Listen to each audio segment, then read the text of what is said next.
Welcome to Reformed Thinking.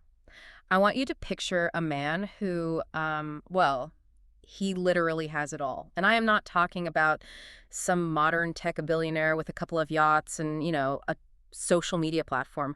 I am talking about an ancient king. Right, a king with wealth that we can barely comprehend today. Yeah, a guy who possessed wealth so staggering that silver was treated like common gravel in his capital city.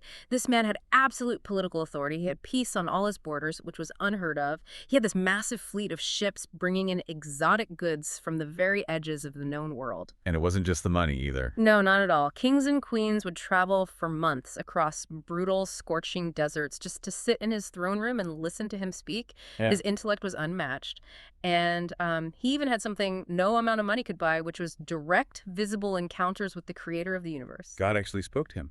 Twice. Yeah, he built the most magnificent temple the world had ever seen. He was at the absolute zenith of human achievement. He was the absolute pinnacle. You were describing a man who experienced the highest conceivable summit of earthly success, intellectual brilliance, and spiritual privilege. He lacked absolutely nothing. But then you fast forward a few decades, the gold is still there, the palace is still there, but the man is completely broken.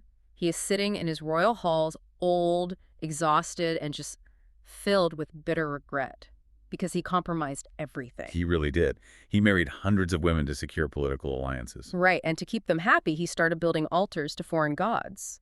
And we're not talking about harmless little garden statues either. He built altars to gods that demanded the horrific sacrifice of children in the fire. The wisest man to ever live became a spectacular, catastrophic fool. And from that dark, suffocating place of regret, he picks up his pen to write a letter to the world. And that brings us to the source material for our deep dive today. Today, we're opening up a text that just rips the mask off of human pretending. We are looking at Ecclesiastes chapter 7, verses 15 through 29. It is a heavy text, but a necessary one. It really is. We are pulling from some extensive theological notes and sermon excerpts that break down these ancient words. Our mission for this deep dive is to dismantle the illusion of human perfection.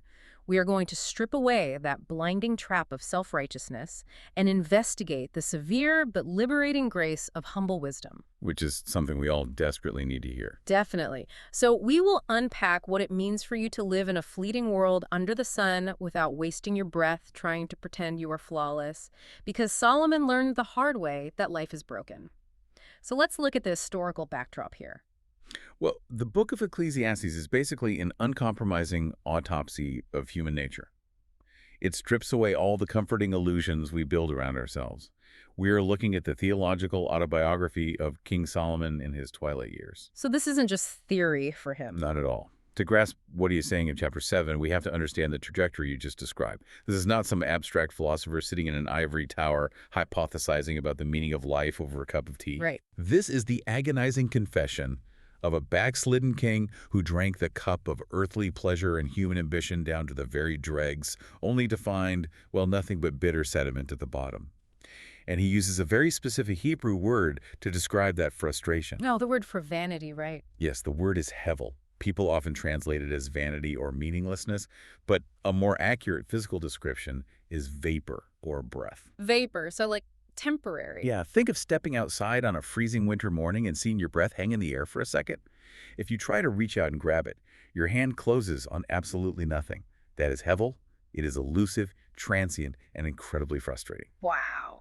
Solomon looked at all his accomplishments, his wives, his wealth, his vast intellect, and realized he was just trying to grab smoke. It is kind of like, imagine a wildly successful tech founder writing a tell-all memoir. Okay, yeah. They built this massive empire, crushed their competitors, acquired more money than they could spend in 1,000 lifetimes, but they totally ruined their family and compromised their soul to get there.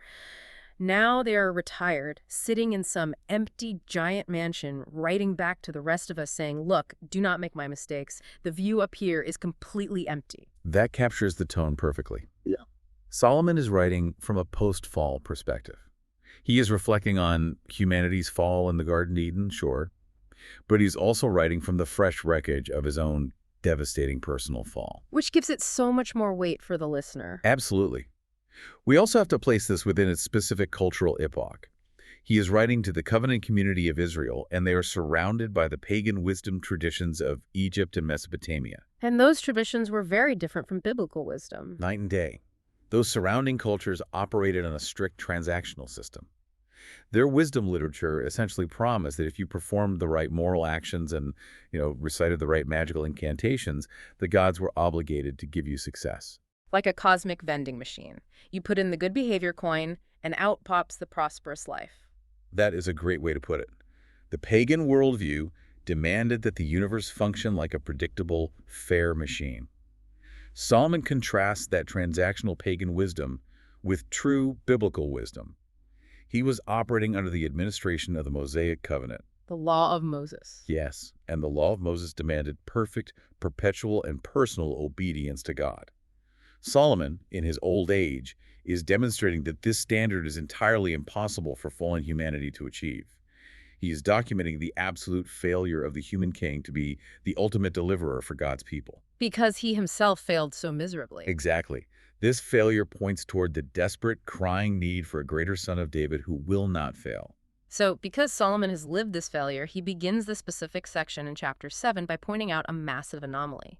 He observes something in the moral universe that completely shatters our human expectations of fairness. It is a harsh reality check. Let's look at what he says in verses 15 through 18.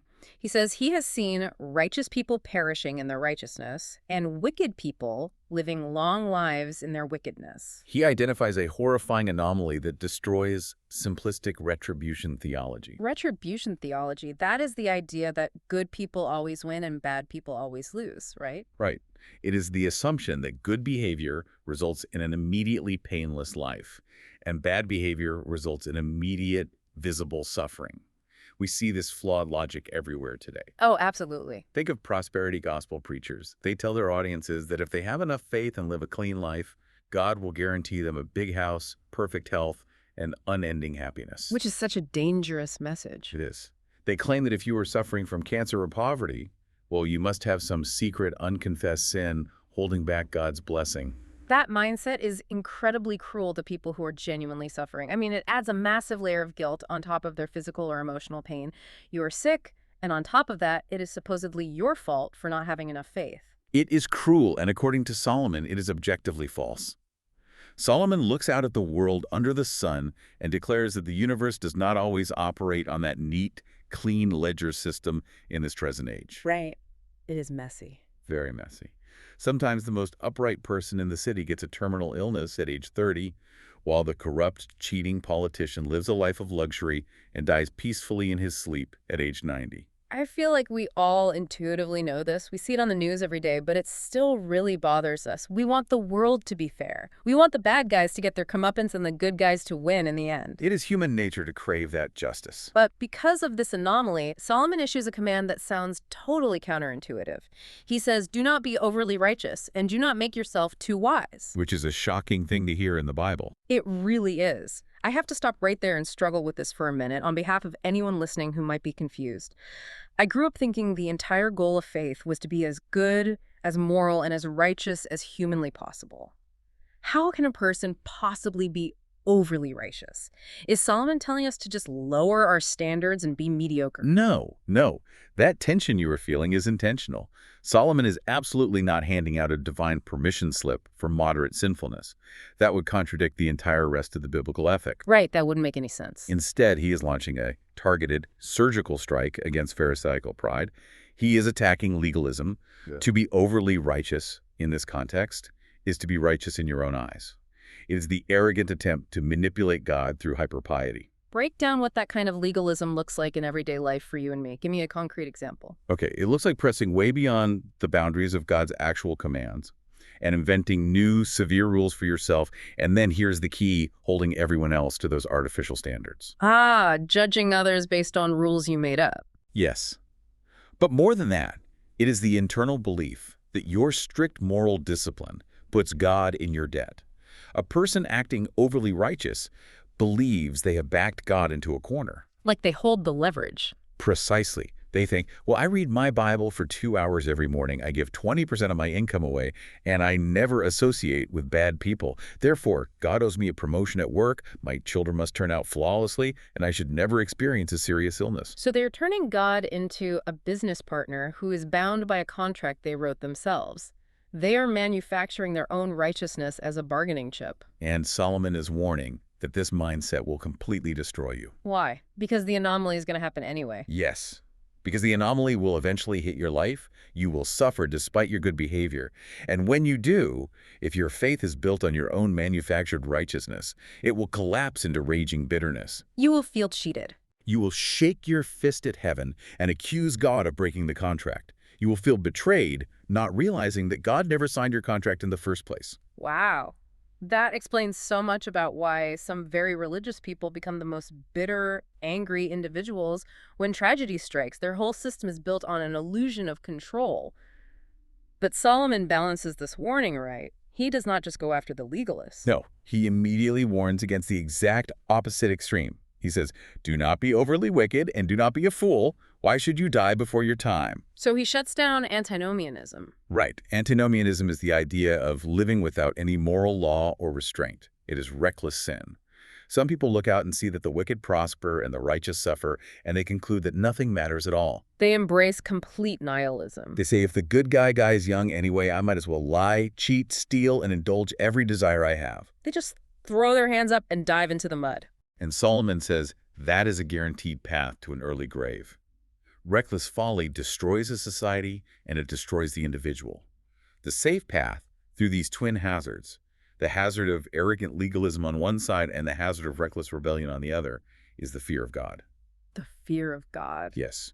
A person who fears God recognizes their own limitations, submits to God's sovereign wisdom, and trusts him even when the moral universe appears totally upside down. So having warned us against the pride of our own manufactured righteousness, Solomon decides to take a scalpel to our internal condition. He's about to show us why relying on our own moral record is a guaranteed path to destruction. This takes us into verses 19 through 22, where he deals with the reality of our internal depravity. He begins this movement by affirming that true wisdom does have real value. He says that wisdom provides more strength for a wise man than 10 rulers who were in a city. 10 rules. Yes. In antiquity, a city ruled by a council of 10 elders, or 10 military commanders, was considered incredibly secure. So Solomon is saying that possessing biblical wisdom offers more security and resilience than massive political and military alliances. That makes sense. I mean, good judgment will keep you out of a lot of unnecessary trouble. But then, right after saying that, he drops a massive theological anvil in verse 20. He says, surely there is not a righteous man on earth who does good and never sins. It is a devastating theological axiom. I want to pause here because the source notes emphasize that the structure of the original language tells a huge story. Break down what is happening in the Hebrew syntax for us. The Hebrew text here is fascinating and devastating. It uses an absolute negation. The phrase begins with the emphatic particle ki, which translates to for or surely. Balki. The core assertion is an sadik baretz, meaning there is no righteous man on the earth. But the most revealing part is the descriptive phrase that follows. Asher yaset tov velo yecheta, which means who does good and does not sin. And the word for sin there is what? The verb for sin, chata, literally means to miss the mark.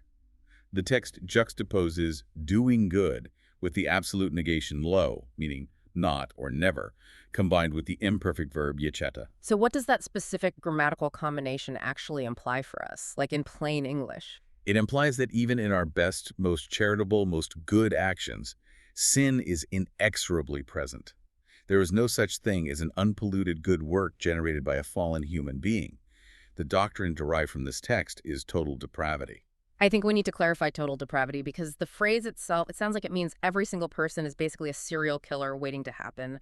People hear total depravity and think it means we are all as evil as we could possibly be. That is a very common misunderstanding. Total depravity does not mean absolute or utter depravity. It does not mean every human acts out the worst possible evil at all times. Okay, good. Instead, it describes the extent of the corruption. It means that every single faculty of our being, our mind, our will, our affections, and our physical body is radically corrupted by the pollution of original sin. Every part of us is stained. Can you give us a picture of that? Think of a glass of pure, clear water. If you place just one drop of deadly poison into that glass, the entire glass is contaminated. The water is not completely black, right? It might even still look clear. But every single sip is lethal. Wow. So even when I do something objectively good, like, say, giving money to a homeless person or helping my neighbor fix their roof, that action is still tainted. Yes. Because maybe I gave the money because I wanted the people walking by to think I am generous. Or maybe I helped my neighbor because I felt a sense of superiority over them. My motives are never 100% pure. That is the harsh reality. Our best works are stained by pride, selfishness, or a desire for self-glorification. Therefore, we possess no innate pure righteousness to present before a holy God. Every single action requires forgiveness. That completely shatters any legalistic contract we think we have. It does. And this exact concept anticipates the Apostle Paul's argument later in the New Testament book of Romans, where he pulls from Old Testament texts to prove that no one is righteous, not even one. The reality of total depravity is woven into the very fabric of biblical syntax. So Solomon takes this massive, universe-altering theological fact and he immediately applies it to our daily interpersonal lives in verse 21. He says, "Do not take to heart all the things people say, lest you hear your servant cursing you, for you know you have cursed others." It is such a practical application. I love this pivot. It is like, imagine you install this high-tech security system on the doors of your house to keep out insults, bad advice, and gossip, only to realize the call is coming from inside the house. You are the one whispering the curses. The logical move Solomon makes here is brilliant. He moves from a universal theological fact to internal subjective conviction. We get incredibly offended when someone slights us wrong. Oh, instantly. We demand apologies. We hold grudges for years. We feel entirely justified in our anger because someone spoke poorly of us behind our backs. But Solomon tells us to pause and look in the mirror. He forces us to remember our own history of sinful speech. If we are honest with ourselves, we have all gossiped. We have all muttered angry things about our boss, our friends, or our family members when they were not in the room. And if you truly grasp your own total depravity, you should be the most patient, forgiving person on the planet. You have to stop holding your spouse, your children, your friends, and your coworkers to a standard of flawless perfection that you yourself miserably fail to keep. Right. You know your own heart. You know the awful things you have thought and said. Because hypocrisy is the venom of the Pharisee. If you know that you are spiritually bankrupt, you do not expect perfection from another bankrupt person. It completely changes how you react to being wronged. It turns a grievance into a moment of self-examination. Before you enthrone yourself as a high court judge over every careless word spoken against you, you must remember the careless words you have spoken against others. It is a call to radical humility. Okay, so since our internal depravity taints all human wisdom, the text pivots again. Solomon shows us what happens when our finite, tainted wisdom goes hunting for ultimate answers. He goes searching, and he uncovers a terrifying, concrete evil. He really pulls back the curtain here. This takes us into verses 23 through 26, where he deals with the bitter snare of folly and sexual sin. Break down his search for us. Well, Solomon provides an autobiographical confession of his own limitations. He uses very active verbs. I tested, I said, I turned my heart, to describe his exhaustive, intense search for abstract wisdom.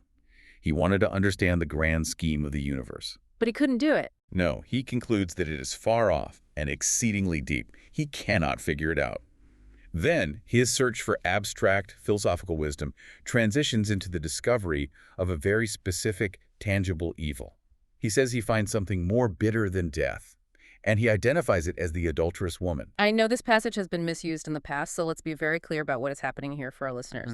Solomon is not issuing some universal denigration of women. He's not saying women are inherently more evil than men. Absolutely not. In the wider wisdom tradition of the Old Testament, specifically in the book of Proverbs, wisdom itself is personified as a woman. Right, Lady Wisdom. Yes, Lady Wisdom cries out in the streets, offering life and truth. The adulterous woman described here in Ecclesiastes represents literal sexual immorality, yes, but she also serves as a broader cultural personification of spiritual apostasy. She represents the enslaving, destructive nature of folly. The language Solomon uses to describe this temptation is what really stops me in my tracks.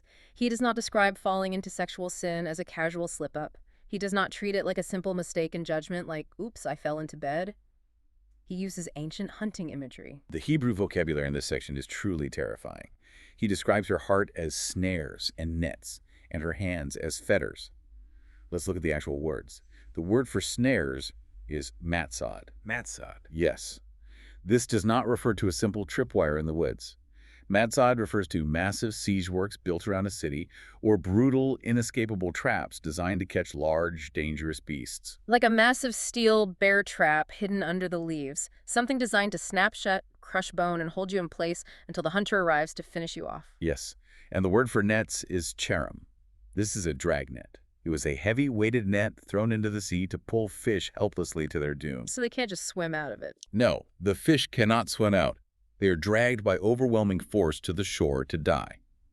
Finally, he uses the word esrim for fetters, which literally means bonds or chains of solid iron. Wow. Notice the anatomy of the temptation described. Her heart, representing inner disposition and calculated intentionality, is a trap.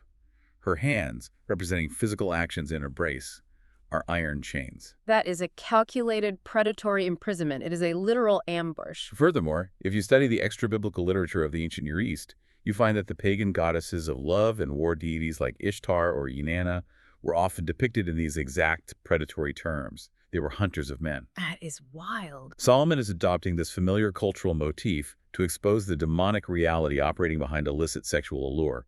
It is not just physical gratification, it is a spiritual ambush designed to destroy the soul. Our modern culture frames sexual liberation in the exact opposite way. The message you hear constantly is one of total autonomy. You hear, follow your heart, do whatever feels good, throw off the restrictive old rules of religion, live your truth. Right, complete autonomy. So how does reading this text, which paints temptation not as a casual thing, but as an active predatory hunter wielding iron chains and a dragnet, completely upend that modern narrative? It reveals the great lie of our age.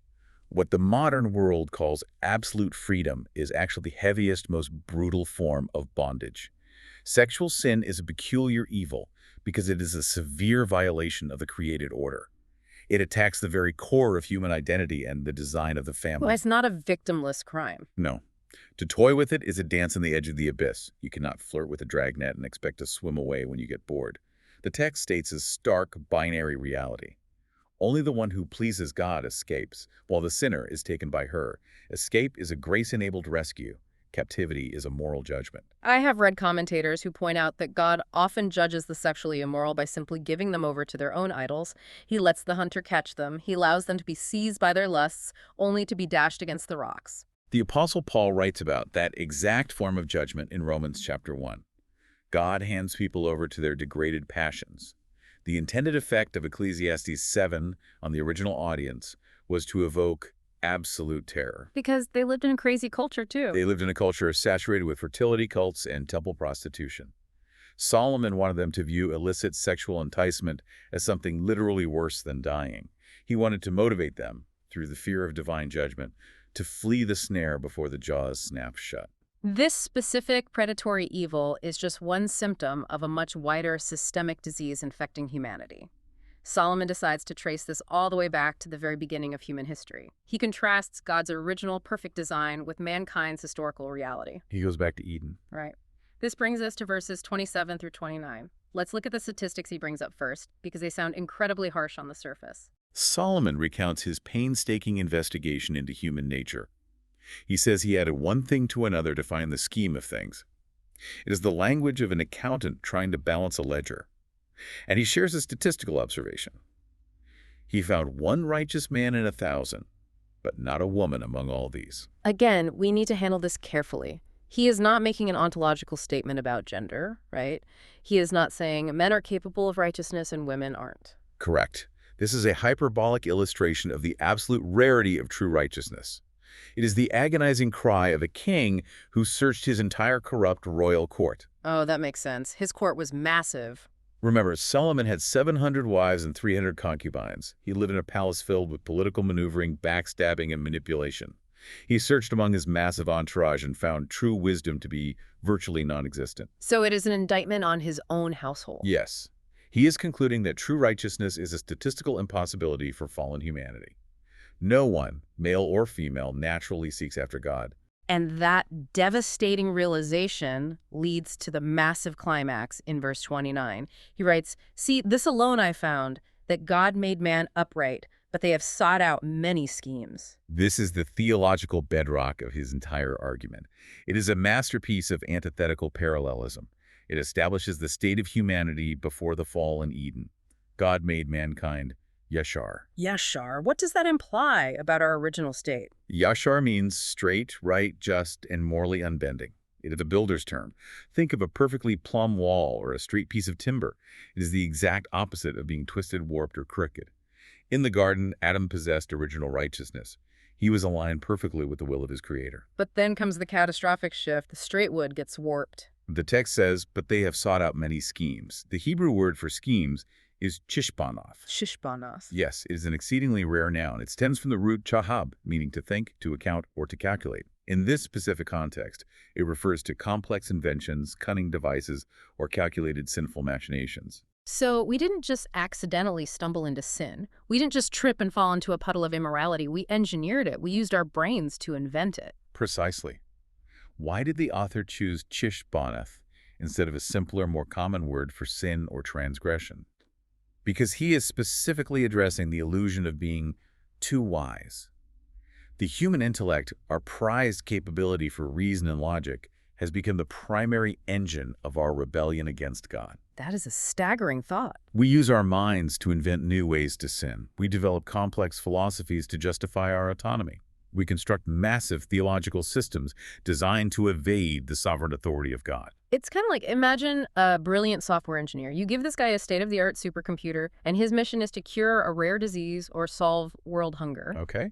But the moment you hand him the keys to the computer, he sits down and writes a hyper-complex malware program to rob a bank. God gave us a straight, perfect, brilliant intellect, and the first thing we did was write malware to scheme against the one who made us. That is a highly accurate illustration. We are active, willing participants in our own corruption. This text completely rejects modern sociological narratives. How so? Think about liberal theology or modern secular theories of human development. They generally assert that people are essentially a blank slate, or basically good, and that we are only corrupted by external societal structures, bad education, or economic inequality. The idea is that if we just fix the environment, if we just fund the schools better and reorganize the government, human beings will naturally become peaceful and good. But Ecclesiastes 29 insists the evil in man is not a defect in the Creator's workmanship, nor is it merely a product of a bad environment. It is active, calculated human rebellion. We constantly devise counterfeit righteousness, counterfeit wisdom, and counterfeit explanations to excuse our own behavior. We are schemers by nature. So if we stop and assess where we are right now in this text, the picture is incredibly grim.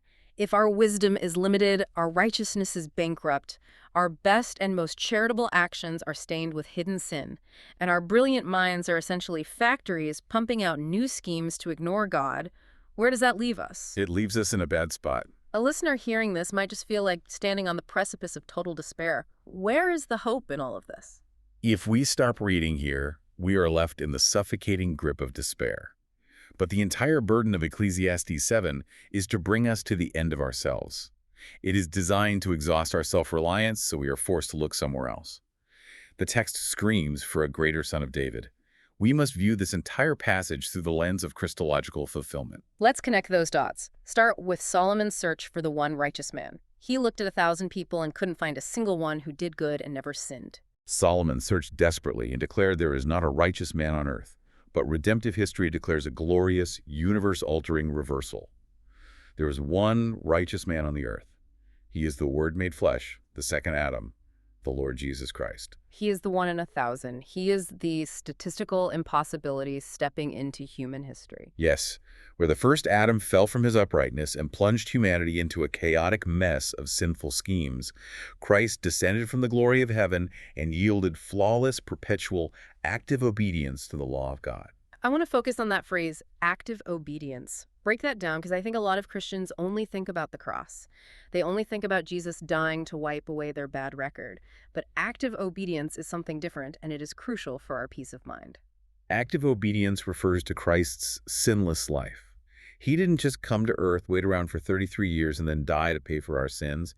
He lived a life of perfect, exhaustive compliance to God's law. He actively did the right thing every single time. He loved God with all his heart, soul, mind, and strength every single second of his life. His active obedience is the exact and only remedy for the total depravity exposed in verse 20. Because we could never manufacture our own righteousness, God offers us the imputed righteousness of Christ. It is an alien righteousness. Alien meaning it comes from completely outside of us. It is credited to our account by faith alone. Think of it this way. We spend our lives on a treadmill, running ourselves to death, trying to prove we are worthy, trying to justify our existence through our jobs, our parenting, or our moral causes. And getting absolutely nowhere. Exactly. Christ steps up, fulfills every requirement flawlessly, and hands us his spotless record. So when we finally cease trying to be overly righteous in our own exhausting strengths, we are driven to rely entirely on his flawless record. It is a massive relief. It is the only place we can find rest. What about the snares and the iron fetters of sexual sin and folly? How does the life and work of Christ answer the terror of verse 26? Verse 26 describes a fate more bitter than death, a hunter dragging humanity down to destruction. The gospel announces that the Lord Jesus Christ voluntarily descended into the very maw of death. He allowed himself to be taken by the fetters of the grave. He faced it head on. He took the bitter curse of the law upon himself on the cross. He was bound so that we might be set free. He walked right into the dragnet. He let the bear trap snap shut on himself. And through his victorious bodily resurrection, Christ shattered the iron fetters of sin and death from the inside out. He is the ultimate fulfillment of the one who pleases God, and therefore escapes her. Christ escaped the tomb. Amen. Because believers are united to him by faith, they're delivered from the inescapable dragnet of their own lusts and the final, terrifying judgment those lusts deserve. They are no longer prey to the hunter. The chain is broken. That leaves the final tension in verse 29. Mankind seeking out many schemes. Humanity has spent millennia scheming ways to save itself. We invent false religions. We invent political utopianism, believing we can legislate our way back to Eden. Which never works out. Never. We embrace evolutionary theories that excuse our behavior. We create moralistic therapeutic deism, which is just the belief that God is a distant butler who wants us to be nice and feel happy.